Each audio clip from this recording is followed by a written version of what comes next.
Hello, everybody. Welcome to the Dissecting Liberty podcast. This is the fifth episode. And I don't know if you've been aware, but there have been a lot of Twitter suspensions lately, most notably the Zero Hedge account, um, and then just smaller accounts as well.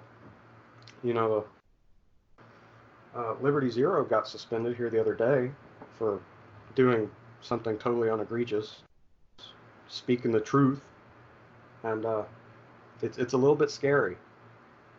And then there's other scary things going on, like red flag laws, where anyone around you can make something up or take something out of context, contact the police, and take your rights away. Um, and then back to the Zero Hedge thing. Uh, I was notified by the guest we have today that recently being 2016, that feels like it was about 3 months ago now, they were doxxed by a former writer, which is very spooky. Um, so it seems to me that it is important right now to think about the people that you surround yourself with. And so today we have Charlie Skulls on to help us out with analyzing what to do in that situation when trying to pick the best people to keep around us. So, Charlie, what's most important to you in vetting somebody that you're talking to? Well, I think the best place to start is within yourself. Knowing who you are and knowing what you're about, and kind of building a firm uh, standard within yourself of what you accept, like behavior from others and for yourself. That's really the best place to start. From there, I think. Um, Finding what a person's core is about, like what they think on controversial issues, uh, really, and just talking to people, like just talking to them and asking questions and listening. Today, people tend to talk and not listen, not reciprocate. Uh, Yeah, and I think that's important is not just putting yourself out there, but letting them do the same. yeah, and I think I've mentioned this on the podcast before, and I don't know if you know this, but I'm studying philosophy in school, Okay. and this is a something that they do talk about every now and again. I don't think they talk about it nearly as enough, but you can't get anywhere with somebody if you don't agree on basic, I mean, definitions at probably the Yes. lowest level, and Right. several premises. And because you may be debating someone or having a friendly discussion or a friendly disagreement, and you don't even realize that you two are disagreeing on a foundational level about something very simple. So simple that you don't even notice it. You just Right. assume that people think like you, and uh, just describing definitions or getting to the bedrock before you start an incredibly before you get to greater issues can be very useful, I think. Absolutely. Absolutely. And that's groundwork for debate. Like Yeah, just in a standard debate, you have to have definitions for what each term means. That's really important. And um, like you were saying before, the or like I was saying before, I'm sorry. Having that conversation is like the Socratic method. You actually learn more by turning it into a conversation rather than lecturing someone. yeah, And that's what people tend to do now. Like for some reason, it seems to be a new form of entertainment is is lecturing others. That's something that I know that people on the far left like to do, and I know people on the far right that like to do it too. Just spill their guts on a topic and don't want any kind of reciprocation back. Yeah, they don't question anything. Right. It's whatever conclusion I have gotten to, or somebody I like has gotten to, has to be the best conclusion. That there can't be any alternative. It has to be what me and my group think. Right. And And then go ahead. go ahead. Sorry.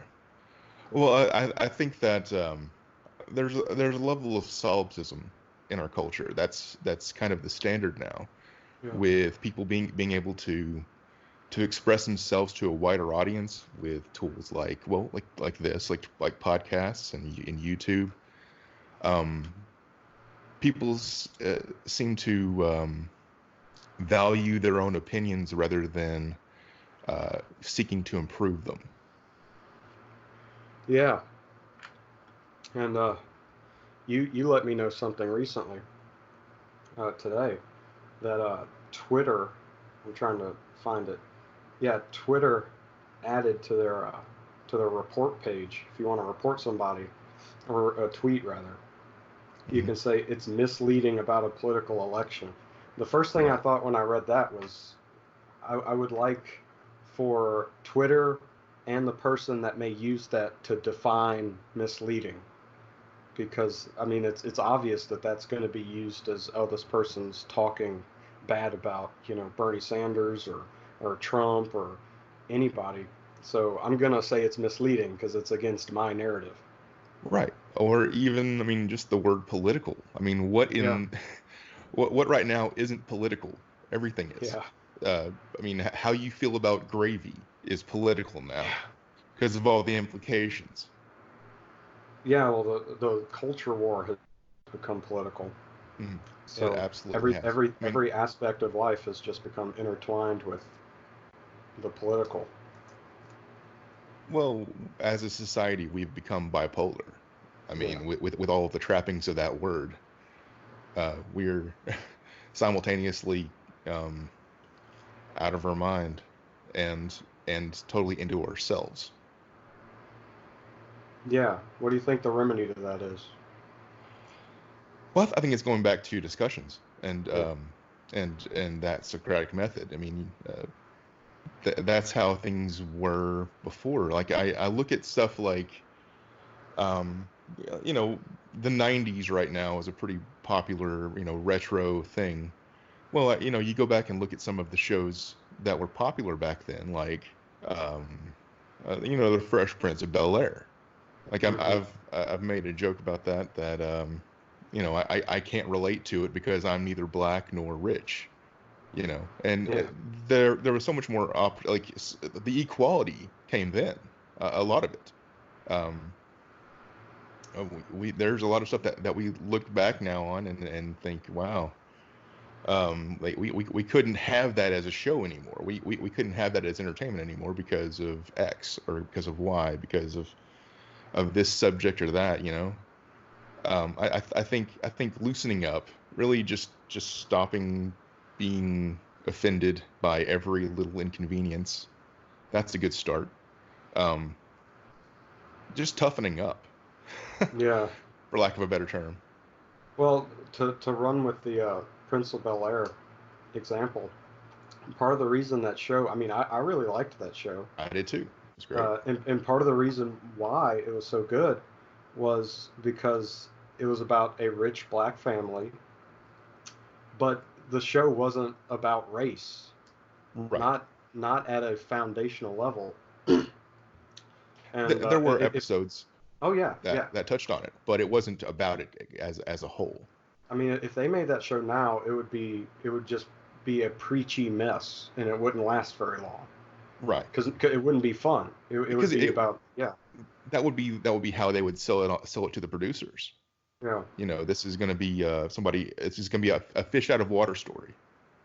And in yeah, a way it is, but it isn't in the way that we would do it now. Like it's Will, this kid from, a single mother in Philadelphia, moving in with his rich uncle, and his family. Mm-hmm.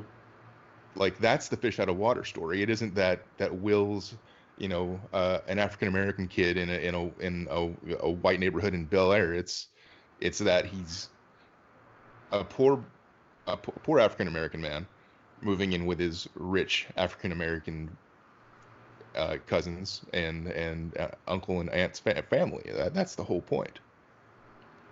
And Yeah. now we couldn't do that. Now it would be all about, you know, him not fitting in. Yeah. Well, I I mean, you see maps, like comparison maps, like they'll place the state of Texas in Europe just to show how big it is, or Yeah, or America as a whole. And right. I see that, and it's amazing to me how big the country is, and to have countrywide elections that affect the entire country, to where people of completely different cultures uh, are battling over control of the single government that governs the entire country. That seems really crazy. And I do think dialogue is good, but I also think that America isn't too big to fail. It's so big that I don't think it can succeed in a amicable manner. And I think that's part of the problem. We're just too big, and we're trying to consolidate vastly different cultures into one. And I don't think it can be done. Sure. Um, well, there's a book that I've cited before on my Twitter account, American Nations: A History of the 11 Rival Regional Cultures of of North America. We're culturally, just depending on who settled there and um, just voting, like how people vote. It's embedded into what America is now. Like, it's always been there. There's been 11 different nations and different ideals. That's why, like, in the South, you have people who came from Scots-Irish background who fought the British and were escaping them. And now we have basically the same battle going on between the South and Yankeedom, for example. Yeah. Uh, where they're from the British. They're more of settled from British stock, and have this idea that um, firm control is good. Firm governmental control is the best way to go about living. Yeah. And so, yeah, you're right. There's this embedded nature in this country that's undeniable. I think that you look at something um, like Rome, which the United States was kind of based upon. I mean, even to the point of in the Capitol, like in the Capitol Plaza, there's Roman statues. Like, what's Yeah. that about, right? Um, but if you look at Rome and how it dissolved, it sort of became that. It was spread too thin with too many different ideas of what's good and what's bad. And I think that there's a good chance that we're headed that way, that we're gonna possibly split off into different ideals, into sections of states, things like that. I think that's a real possibility at some Yeah. point. Balkanization. Yeah, essentially. Yeah. I'm trying to find it, but there's a book, um, and I'm in Louisiana, and there's a book just about the different rulers of Louisiana. It's called like 10 Flags. I'm trying really hard to find it, but I can't. Um, and so you think about the country as a whole. I mean, some of the original states in this country have tensions between different cultures, let alone the entire country. Oh, sure, absolutely. I mean, you look at what's going on with California. They've restricted themselves to the point where people are moving away, and you have diaspora from California moving all over the rest of the country, and everybody's like, oh, especially Texas. They had a big deal about that with Texas. Californians moving to like Austin, Yeah. and they're like, we're not so sure about this. Don't turn us blue, because, I mean, why spread the disease that you're running from? Yeah. Well, that's also a thing with Venezuelan immigrants. Like I Hmm. can't tell you how many there's collections of them you can find online, but you'll see like a social media account of like a young Venezuelan immigrant that came to America, and they'll say, Venezuela 2012, America 2013, dash Bernie bro, and they don't It's learn a like, thing. well, I mean, it's about being accepted and finding your tribe, Yeah, and and they think that, oh, a medium amount of socialism's okay, as if it doesn't grow. I mean, that's an issue with something with like minarchism as opposed to anarchism. hmm, Where you want a small amount of government. Well, you have a seed. A seed is very small, yeah, and it can grow into a small plant. Um, but if you feed it, which inevitably you have to, and you water it, it's going to keep growing, and it's going to keep growing and growing until it's fat, yeah, till it's huge, till it's like destroying your property. yeah, You can't prevent that. Everything alive needs to grow. It can't just stay stagnant. It has to grow. yeah. It's like here in Louisiana, we have a lot of oak trees, and they're beautiful. They're gorgeous. But people will plant an oak tree in their front lawn, and for some years, once it is like in its adolescence or even fully grown, it's really gorgeous, and it really makes the property look very beautiful. But then the roots start to mess with the road and the sidewalk. The roots will grow through the sidewalk and break the cement. Hmm. And that's when a neighborhood association or somebody has to get involved, or the homeowner has to get involved Government. because, yeah, exactly.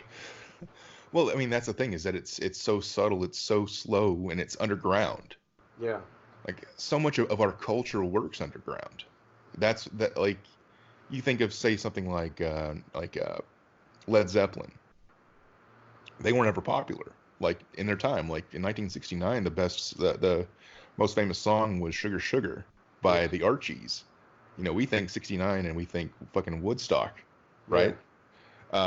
And no, that's under the underground. What happens beneath the surface is more important sometimes than what happens above the surface, yeah, and it can do a lot of damage, and it can do a lot of good.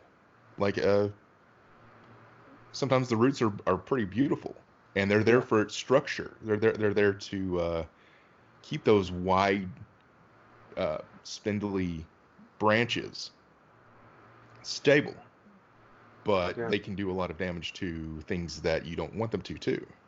yeah, It's not something that you can necessarily control.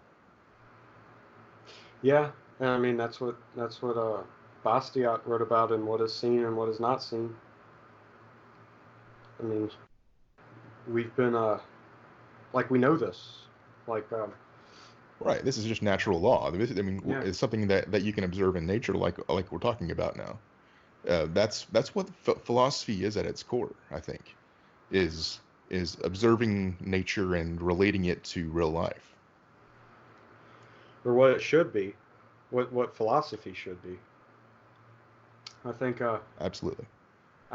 I mean, a lot of really good work was done during the Enlightenment, but I think one of the greatest disservice uh, that the Enlightenment did was thinking that man's rational mind can control nature. Like I Right. think I don't remember.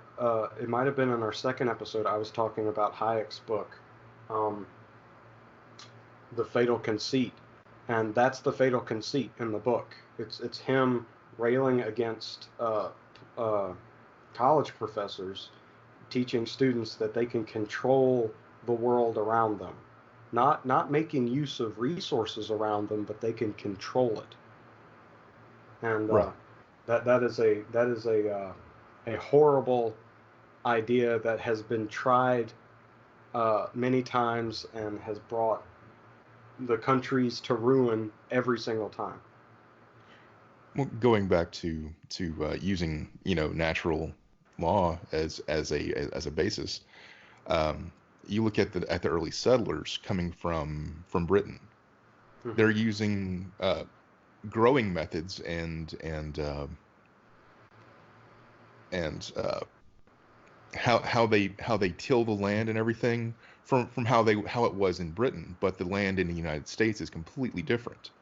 So what ends up happening is all that topsoil just goes directly into the Atlantic Ocean, Yeah, and so now they have no topsoil. They can't grow their stuff. They can't grow their food. Um, you have to adapt to the land that you're in. You have to adapt to what you're surrounded with, and that's where you can find your philosophy. I think with academia, the problem that I have with it, I have quite a few, um, but the core one is that you can't. It's all things that you can't apply. If you can't apply it in a real circumstance, your philosophy is moot. It's yeah, really worthless. If it's something that you can't go out and do yourself, and academics tend to do that. They tend to stand behind their podiums in their ivory towers and say hmm, this is how things work because they've run experiments on it in their mind, but they haven't proven it, you know, in a real circumstance. Go and prove it. yeah, Actions speak louder than words. yeah. And would you consider yourself an anarchist? Um, Anarchist is a complicated word. I, I, Okay. I'm more define myself as an individualist, Yeah, yeah. uh, Well, yeah, because because I I have I have trust issues with people who can just call themselves something, who can wear the t-shirts yeah. I agree. and wear the yellow and black. Like anybody can do that, Yeah, and people do it for their own means and not necessarily have any uh real consciousness behind it other than, oh well, here's a new group of people that I can advertise to. yeah. Well, I agree, and I spe- bringing it back a bit to the suspensions. Hmm. Sean versus, oh man, Sean versus the world, Sean versus the planet. Oh yeah. He's a good guy. Um, he's shouted me out a couple of times, and I appreciate it. Uh, in the show notes, I'll link to his show. But his main account got suspended recently, and he tweeted from his new account. He tweeted a lot of people in the liberty movement on Twitter have been uh, acting incredibly thirsty lately, and That isn't just lately, but yeah, it's I mean it's but like human nature. I think what it comes down to is it's human nature for males to seek females yeah, and vice versa or whatever they're into.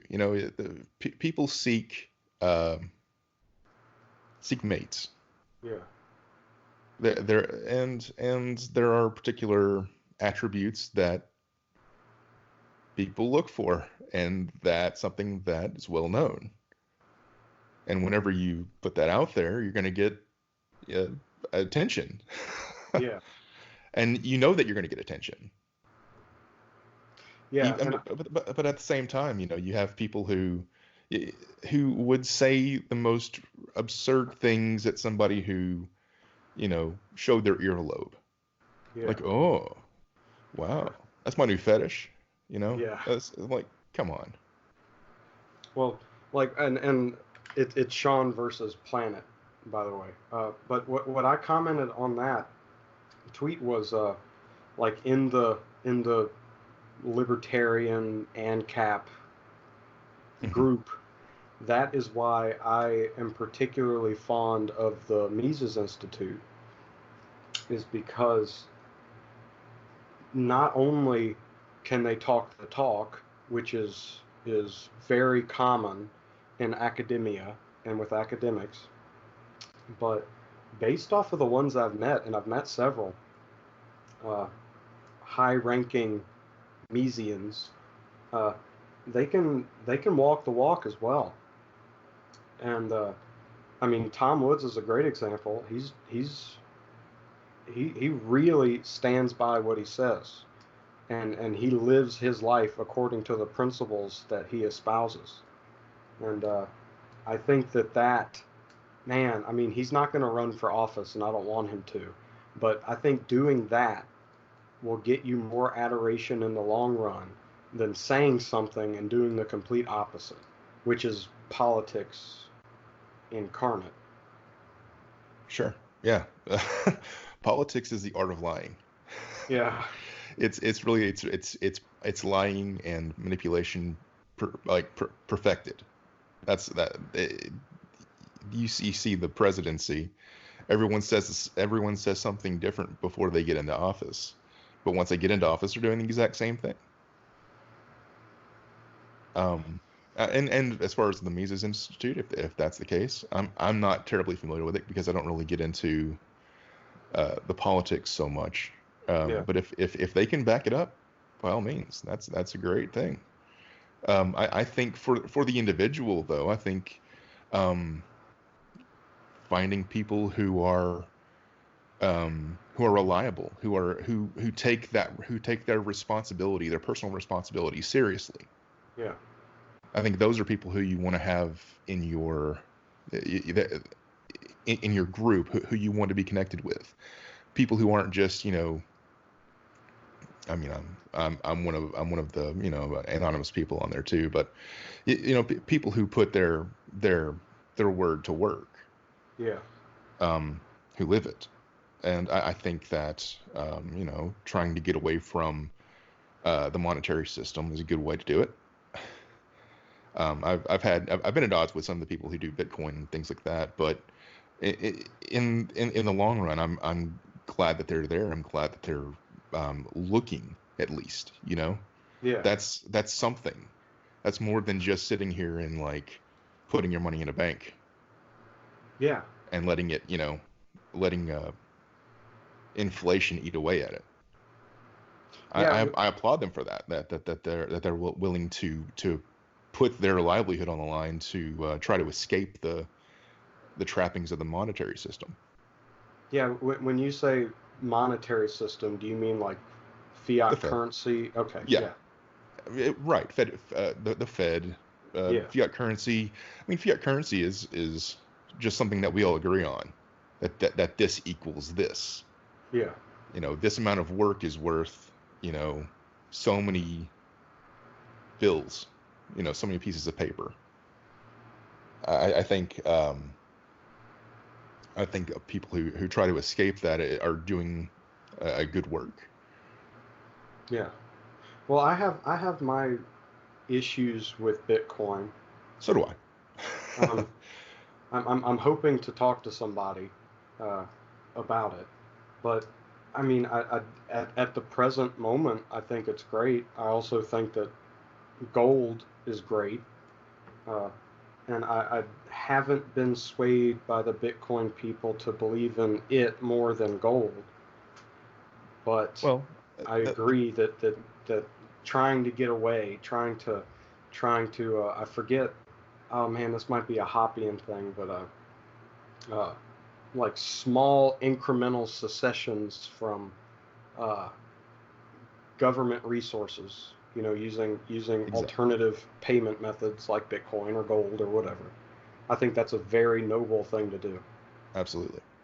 I the person who I've seen on Twitter who knows more than most people is Rollo McFlugel. Yeah, He knows his stuff. Um, I have my issues with it too. I think a lot of in a lot of ways it's more of a stock. yeah, People tend to use it more as a stock than as a monetary uh, system. But going back to like gold and silver, I think it's important to diversify that. Like to I don't necessarily trust gold to spend. Like yeah, what is its intrinsic value? Things like bullets or seeds, those those you can trade and use. They have a purpose. They have an intrinsic purpose, and you're using it as a secondary uh, form of currency. yeah, I mean, because a seed you can turn into more seeds, but there's still a finite amount of them. yeah. Well, I do think it's good to have like a universal, in a small sense, universal not meaning like worldwide, but Sure. I do think it is good to have like a single resource because if you have a ton of corn and you need bullets, there's somebody willing to trade something for bullets, but they don't need corn, but you can trade your corn for blah blah blah and then Right. And that's, I mean, that's why we've put it down to dollar bills. Um, but I think that ultimately we've got to get back to a more roots, uh, basic way of handling our time and our like how we spend our time as money. yeah. Well, have you read Democracy, the God That Failed? I've not, Oh man. but I know I don't trust it. I don't trust democracy. Oh I well, mean, well, it's at its base, it's the old saying, two wolves and a sheep voting yeah. on who gets to eat what.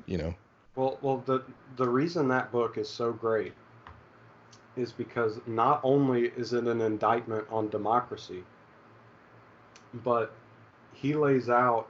I mean, he makes everything. I don't want to say clear because it's an incredibly complicated book, and he was writing in German, and I don't know if they had necessarily the best translator, but he outlines. I don't think it was original to him. It might have been a Miesian idea, but he gave it the name time preference, and he said those that are willing to save and skimp now so they can live better later or have give a better life to their children have a low time preference. That means they don't um, they are okay with not consuming at the moment to have a better life in the future. And then high time preference is the opposite of that. They eat all the cookies now instead of having one right now just to satisfy their sweet tooth. And he relates that to a lot of major problems right now. Hmm. People with a high time preference, they are not willing to take care of themselves and uh, live a healthy life now so that they can quote unquote age gracefully and be there for their children, but instead they're consuming bad substances and having promiscuous sex and blah blah blah. And he relates that high time preference to a lot of societal ills and governmental ills. And Absolutely. and I think that's what you were basically saying Right. just a second ago. Right. And a lot of people get stuck in this in the now Yeah, and not looking ahead. You see that with the Yang Gang, the Bernie Bros. They think, oh, now I'm gonna get $1,000 every month yeah, for free. Like the implications of that you're leveraging onto your future children or nephews and nieces, because people aren't really reproducing anymore, not, Yeah. not not not nearly as much as they need to for even Social Security to work. Social Security is based upon having a wider amount of children than in the current generation. But getting back to the point, the lack of foresight is really, really a problem with our culture right now. Nobody's looking ahead. They're all looking at what's around them. I think part of that comes down to the fact that it's harder to focus whenever you have so much going on at once, Yeah. which is which is what happens with technology. Technology compresses time. You can do a lot more in an hour than you could 100 years ago. So I think that there's just this overstimulation of having all these flashing screens and not living and not living in the present to the point to where you can't even possibly imagine the future. You're living in this second rather than Yeah. this moment. Yeah. Well, there's a psychological hypothesis. I don't remember what it's called, but it basically says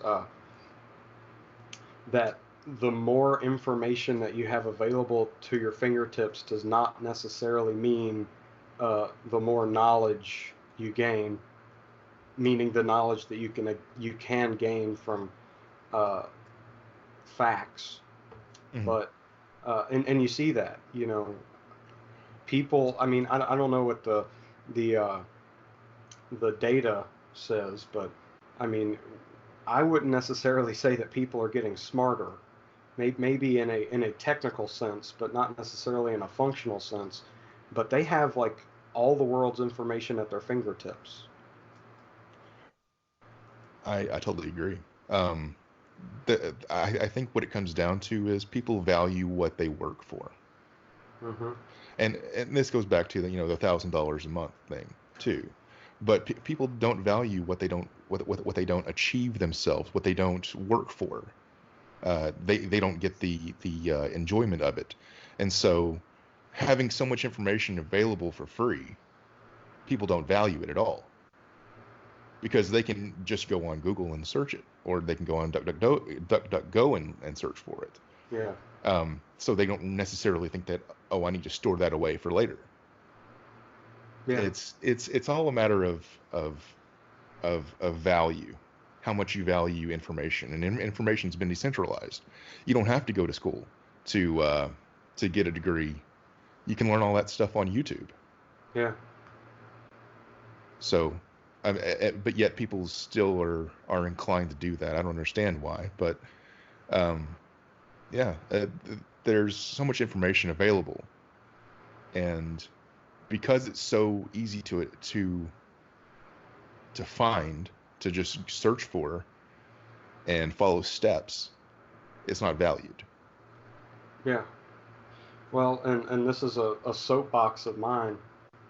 I grew up on a horse ranch, Cool. and I was in Boy Scouts and all that sort of stuff. And before Boy Scouts got it was significantly less useful than it was, say, in like the 80s or 70s, but it was still useful, unlike now. Right. And doing stuff like that, I forget how old I was. Uh, Man, maybe like 10 or 11 years old, and you are working. I am Hmm. a adolescent driving a tractor with no power steering, bush hogging a pasture, and and then you also see horses getting uh, castrated, and you are working and you are seeing what the world is like, and that I didn't understand it at the time, and I did not take full advantage of it. But in hindsight, I wouldn't trade those experiences for anything, because they have made me value uh, my time, and they've made me value the process of learning and bettering myself. And I think, you have thing, and sports does the same thing, in my opinion. That is sports where someone wins, you know, not Hmm. everyone gets a participation trophy, and it's a very similar thing. You in those situations, whether it be Boy Scouts or just uh, living in the country doing what you have to do, you're living off of your own achievement, and if you don't work, you're not achieving at all. And it gives you a very stark lesson on what the real world is like. And it has been incredibly useful to me. And I think that children now, or even people in my generation, just don't have any sense of personal betterment or achievement or anything of the like. I think that what this is the difference between knowledge and wisdom. Yeah, With knowledge is what's cheap right now. No, knowledge you can find it on YouTube. You can find it in Google. But wisdom is grown from experience. yeah, It takes effort. It requires you to sacrifice something for that. And I think wisdom is something that is beyond valuable right now. I mean, you have people who don't understand that meat comes from animals.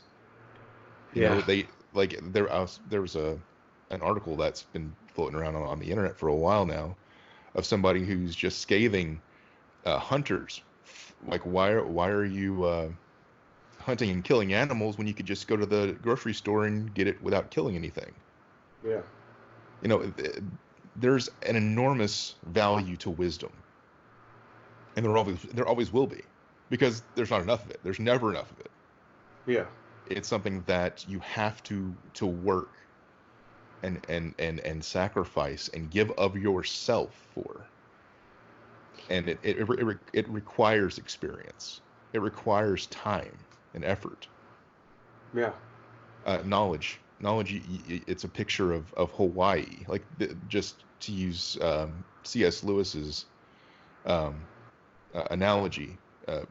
Knowledge is looking at a book on Hawaii and seeing the pictures and the how beautiful it is there. But wisdom is being in Hawaii. It's being there and seeing it for yourself, having it 360 degrees around you. yeah, That's where you can really start finding people who are of similar mind. Is once you get to that point of experiencing people, experiencing and understanding what goes into the motivations of what they do. yeah. Like D- what makes you think that doing this equals this. It's an equation. Do you You start. think I'm sorry. Go do ahead. you, do you think that the lack of wisdom in today's society, uh, a cause of that may be less people going to church? Um, I think, and I grew up Christian. Mm-hmm. I've not seen a tremendous thirst for wisdom there Yeah, in my experience. Wisdom, it only comes from seeking for yourself. And what I see yeah, in a lot of churches from my experience is people going to get told that they're doing good, or yeah, they're going there for how it makes them feel. And I think that to understand what Christianity is, it's not nice, it's not pretty, it's not easy. I mean, you look at what Jesus went through, right? yeah. That wasn't what Christianity is about anymore, I don't think. Well, At least in I in this in the American context, or yeah, the Bible Belt context that I'm I used to. I agree. I grew up Christian as well, Catholic more specifically, and I went through an atheist phase. I thought Christopher Hitchens was the best person ever, and I still have a lot of respect for Christopher Hitchens. But the older I've gotten, I think that religion, in the right frame of mind, uh, is an incredibly valuable thing. And I don't think that the right frame of mind would be uh, self-satisfaction, but a critical eye to the text. Like I think the Bible is one of the best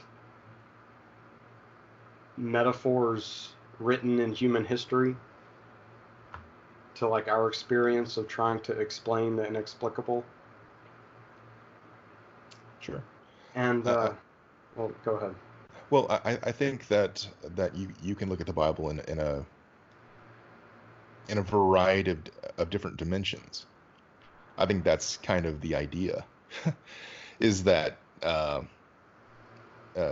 we only have one particular point of view, and we can read into it one thing, and then 10 years later, pull something completely different out of it because of our varied experience.